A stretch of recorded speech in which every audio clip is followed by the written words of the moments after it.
Dans cette édition, une application pour se souvenir des soldats morts pour la France durant la Première Guerre mondiale. Le dispositif a été testé dans l'Oise. Également dans ce journal des initiatives, un bus pour inviter les jeunes à aborder différents sujets parfois tabous comme la sexualité ou encore les rapports hommes-femmes. Auparavant, découvrons une auto-école en Lozère. Celle-ci propose aux patients handicapés de passer un permis de conduire adapté. Tu prendras à gauche. À 20 ans, Laetitia apprend à conduire. La jeune femme est atteinte d'une hémiplégie depuis l'enfance. Elle conduit donc un véhicule adapté. Pour moi, c'est la liberté de conduire. On peut aller où on veut, sans demander ou réserver des taxis, par exemple. À ses côtés, pour l'accompagner dans cette nouvelle liberté, Sylvain, le moniteur et fondateur de cette auto-école associative. On essaye d'adapter au mieux à chacun. Ce qu'on fait avec l'un ne va pas forcément marcher avec l'autre. Donc c'est à nous à trouver une autre solution pour pouvoir évoluer le mieux possible et le plus rapidement possible. Le secret de cette adaptabilité tient en grande partie à la voiture, largement modifiée pour convenir à une grande partie des handicaps. Notamment donc, tout ce qui est hémiplégie gauche ou hémiplégie droite, avec des commandes au volant qu'on positionne d'un côté ou de l'autre ou avec un accélérateur inversé. On a la possibilité de faire conduire des personnes paraplégiques, donc en déportant toutes les commandes au niveau du volant, avec un accélérateur au volant ou un frein à la main. Implantée au centre de rééducation de Montroda, l'auto-école travaille étroitement avec l'équipe médicale. Elle permet ainsi à des personnes de réapprendre à conduire avec leur handicap, comme Blandine, diagnostiquée d'une sclérose en plaques il y a 10 ans. Je vais reprendre ma voiture, une voiture aménagée. Je pense que je la reprendrai au quotidien, parce qu'effectivement, ça m'a beaucoup manqué.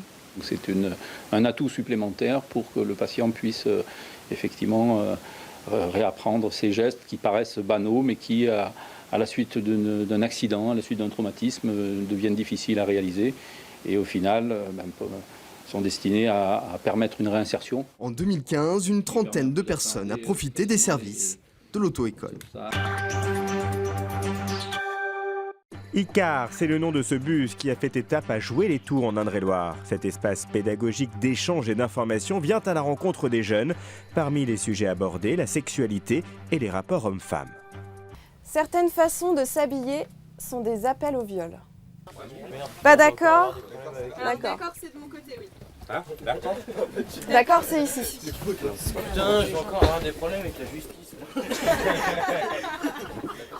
Apprentis boulangers en deuxième année de CAP, ils doivent prendre position sur quelques phrases qui peuvent leur paraître banales, prononcées par les animatrices du planning familial. Il faut ensuite argumenter, expliquer son point de vue et les échanges deviennent vite passionnants, car des affirmations que l'on entend couramment peuvent être lourdes de conséquences. Il y a encore beaucoup de préjugés qui restent, même s'ils peuvent nous dire on est en 2016, les choses ont changé, les combats ont donné des résultats. Il y a encore plein de choses qui culpabilisent le comportement des femmes en particulier. Et du coup, on voit bien que même avec nos séances, les idées restent, mais on les fait réfléchir et on sent qu'on peut donner des petites infos, des petits arguments qui leur font prendre un peu de recul aussi sur ces thématiques. Est-ce que vous pensez que les femmes pensent autant au sexe que les hommes ? Ouais.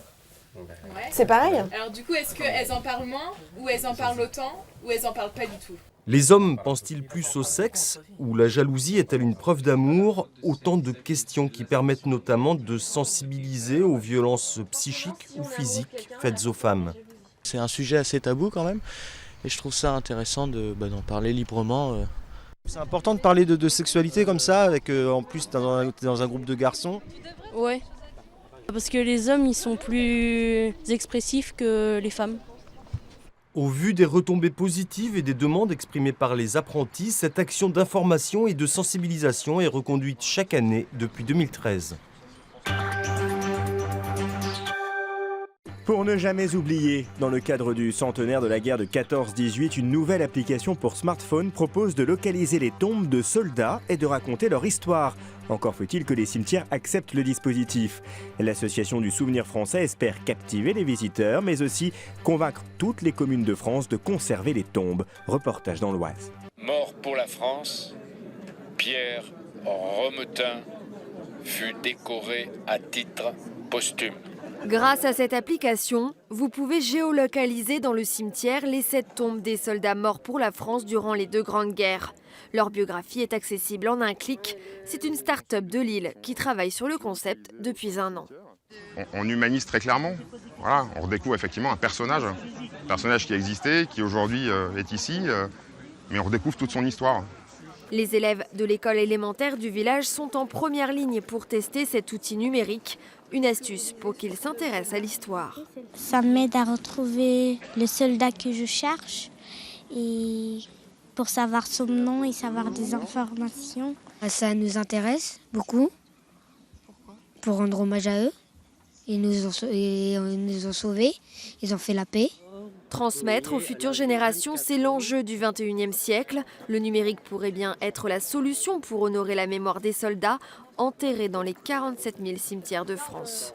Et ça va avec la formation des jeunes à l'école. Hein. Les tablettes, il faut qu'elles servent. Donc qu'elles servent, disons, c'est un des éléments. Bon, moi je trouve ça très bien. Hein. Le président du Souvenir français espère par ce biais convaincre les maires de ne pas enlever ces tombes.